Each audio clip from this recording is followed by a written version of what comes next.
Let's go for short travel.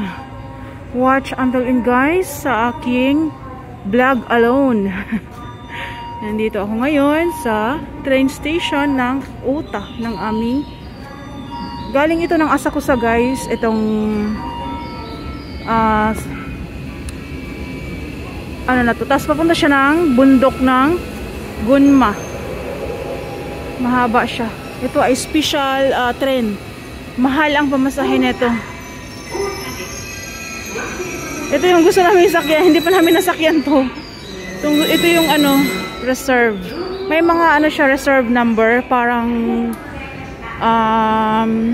upuan ng airplane. May number yung kanyang ano. May number yung kanyang upuan. So galing yan siya ng Asakusa hanggang doon sa dulo ng bundok Akagi. Yan yung trabaho ko guys. Toyokuin. Napakalapit lang ng station dito ng Toyokuin. So sa mga galing Tokyo or other part of Japan na gustong magstay dito sa may mga business transaction dito. Very near lang po ang Toyokuin at pinaka affordable ang Toyokuin. Kasi may bago dyan, route-in. Mahal-mahal yan, grabe. 19,000. Good for one person lang yun. Tapos pag may kasama kang bata, may charge pa siya. So yun. Sa amin, kahit may kasama kang bata, walang charge.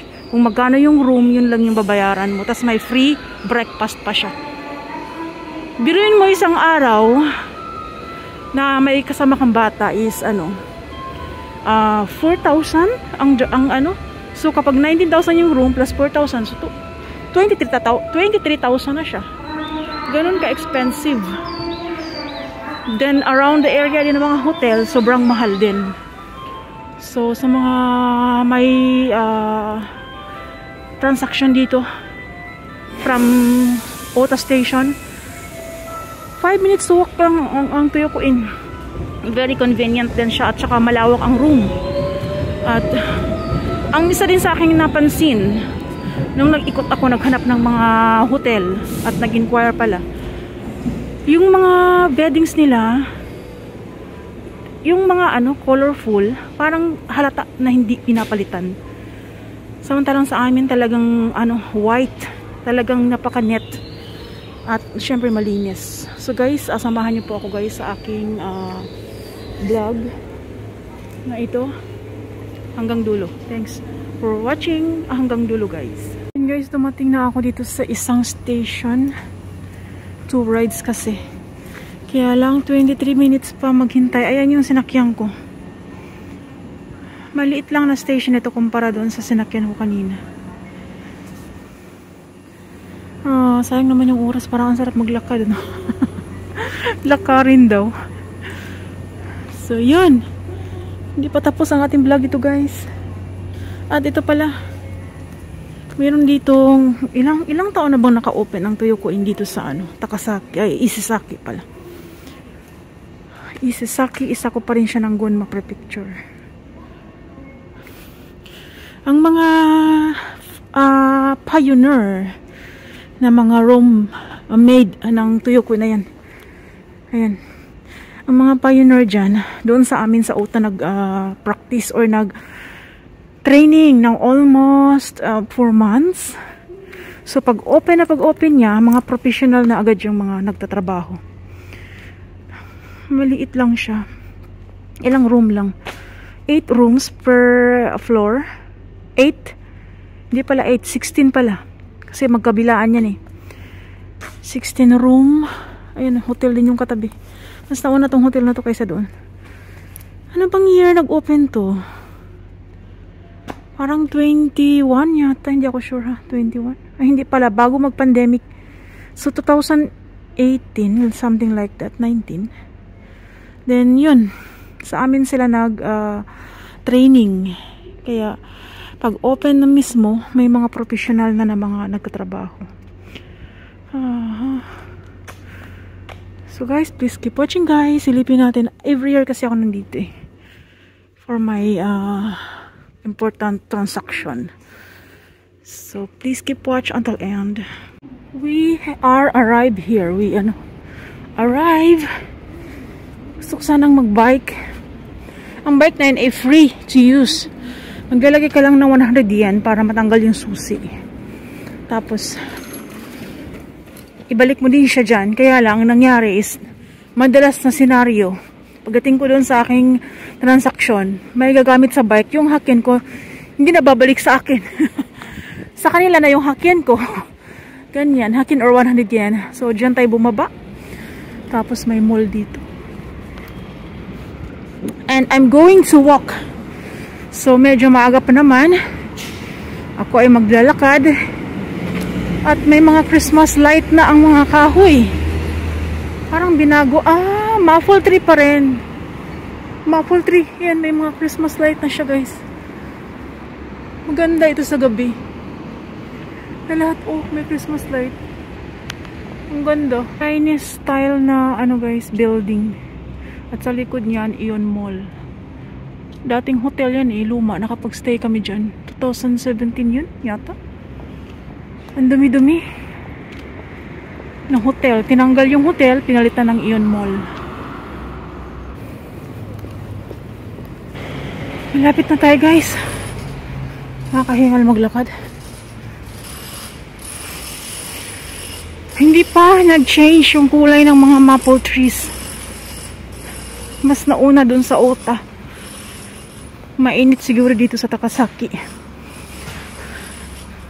Next month, kami ay babalik dito para ihatid sa Ballet train station yung aking dalaga for their 3 days travel school activity sa ibang prefecture.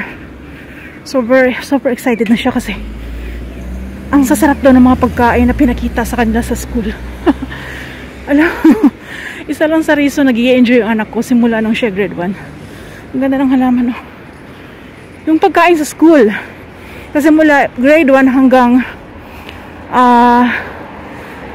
junior high school, so 9 years, is yung school ang gumagawa or nagluluto ng lunch nila. Sama-sama sila, pati teacher, yun na rin yung pagkain. Nagbabayad lang yung parents. Tapos yun, pag may mga school activities like travel nila, isa din yun sa nagpapa-inspired sa kanya na maging early lagi sa school. Yung foods, excited na daw siya at mayroon daw eat all you can. 3 days yun, mabahaba, diba? Hindi pa nga masyado nagbago ang mga kulay ng dahon ng kahoy dito. May tubig dyan, guys, sa may puno ng para siyang island. Island nga bang tawag dito? Hindi yata. May mga isda din dito. Hala, parang kulay gatas yung tubig na nangyari. Tadaan! Malalim yan eh. May mga isda dyan. At yun, may mga duck. Mga wild ducks. So, ayan guys. Galing na ako dun sa aking transaction.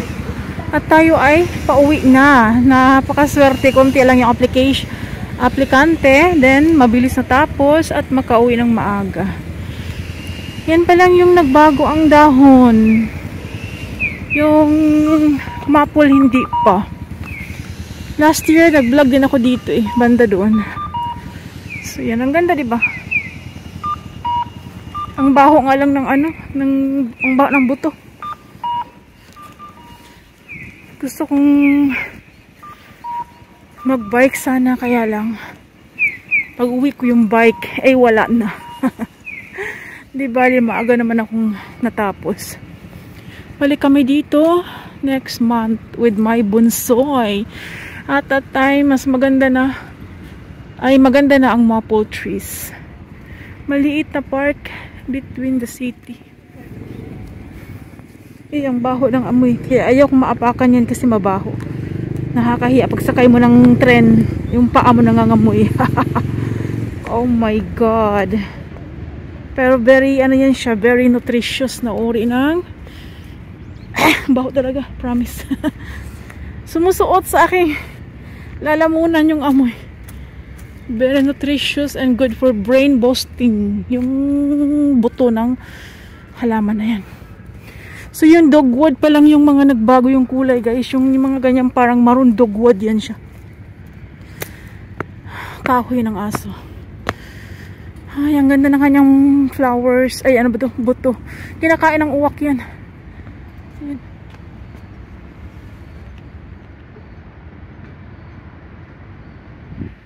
Parang ang tamis, no? Siguro uri ito ng berries.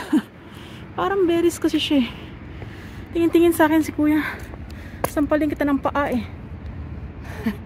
Joke. Ngayon ka na nakakita na nag-vlog kuya? Naku. Promise. Ang ganda ng flower guys. Gold, ano ba to? Anong tawag sa flowers na to guys? Kahit hindi mabango, pero maganda. So guys, parang mataas na masyado ang aking vlog. Dito ko lang ito tatapusin.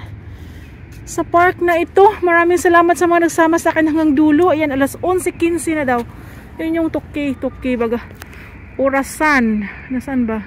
Ayan. Pinaka early ko na natapos this year. Ang ganda ng flowers. Simple but beautiful. Merong butterfly. Lapitan natin tong butterfly na to.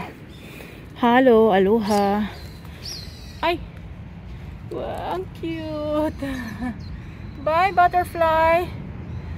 Taray mo ha. Oh, so pretty. So guys, until here, thanks for watching. Babu. Until next vlog.